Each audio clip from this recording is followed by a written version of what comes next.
Saat Allah menciptakan bumi dan semua makhluk hidup, apakah para malaikat ikut membantu menciptakannya? Jika kita baca dari Ayub 38 ayat 4-7, waktu Tuhan Allah berbicara kepada Ayub, sepertinya saat penciptaan bumi, para malaikat hadir dan ikut menyaksikannya. Dikatakan di ayat ke-7, makhluk-makhluk surga bersorak-sorai. Kalau dibayangin, mungkin seperti anak-anak yang bersorak-sorai, yang kagum saat mereka menonton pertunjukan sulap. Yang pasti, Allah sendirilah yang menciptakan langit, bumi, dan segala isinya. Allah tidak perlu dibantu oleh siapapun. Allah mencipta dari ketidakadaan dan tanpa bahan baku apapun. Cukup dengan berfirman, maka terciptalah semua yang Allah inginkan. Memangnya dari mana kita tahu bahwa Allah tidak dibantu oleh siapapun saat Ia mencipta? Itu dapat dilihat di Kejadian 1 ayat 1. Pada mulanya Allah menciptakan langit dan bumi. Menciptakan. Dalam Alkitab bahasa Ibrani, menciptakan ditulis bara. Kata bara adalah kata kerja yang berbentuk tunggal. Kata bara ini tidak boleh digunakan oleh siapapun selain oleh Allah sebagai satu-satunya pencipta langit dan bumi. Hanya Allah yang berhak menggunakan kata kerja bara. Pekerjaan mencipta yang khusus, yang hanya dilakukan oleh Allah saja sebagai subjek pelakunya. Jadi, saat Allah mencipta, Allah menciptakan semuanya itu sendiri. Allah tidak melibatkan siapapun juga. Kalaupun malaikat-malaikat hadir, malaikat-malaikat itu hanya menyaksikan dengan kagum apa yang telah Allah kerjakan, termasuk saat Allah menciptakan manusia. Oh iya, jika Allah menciptakan dari yang sebelumnya tidak pernah ada, berarti sebelum manusia diciptakan, tidak pernah ada manusia lain? Apakah seperti itu? Ya, betul.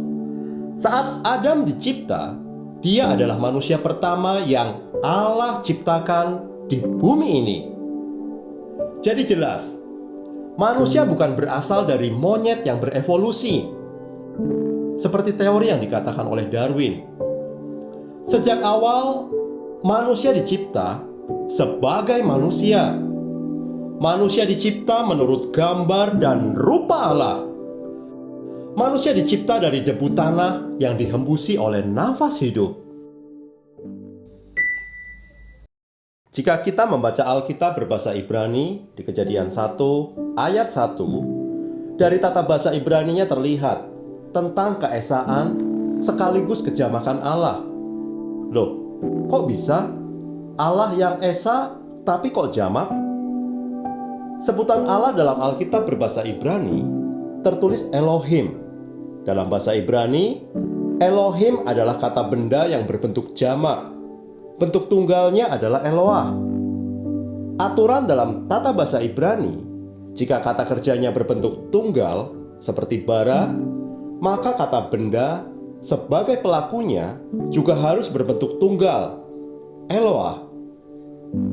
Tapi kenapa Elohim yang berbentuk jamak bisa bertemu dengan bara yang berbentuk tunggal? Musa sebagai penulis kitab Kejadian sekaligus dipilih Allah untuk memimpin bangsa Israel. Itu membuat Musa mengenal Tuhan Allah dengan baik. Musa sangat paham tentang keesaan dan keagungan Tuhan Allah. Musa paham kalau Tuhan Allah itu esa dalam kejamakannya yang agung. Sehingga Musa menulis bara Elohim, artinya Allah yang esa dalam kejamakannya yang agung, menciptakan. Nah, Abraham sebagai leluhur dari Musa, sekaligus leluhur dari bangsa Israel, Abraham tidak menyembah pada banyak ilah. Abraham monoteis. Abraham hanya menyembah pada satu ilah saja, yaitu Allah yang esa. Dan kepercayaan Abraham ini diturunkan kepada para pengikut agama-agama samawi, seperti agama Yahudi, agama Kristen, dan beberapa agama lain yang bersumber pada iman kepercayaan dari Abraham. Jadi kesimpulan singkatnya gimana? Intinya, pencipta langit dan bumi adalah Allah yang esa.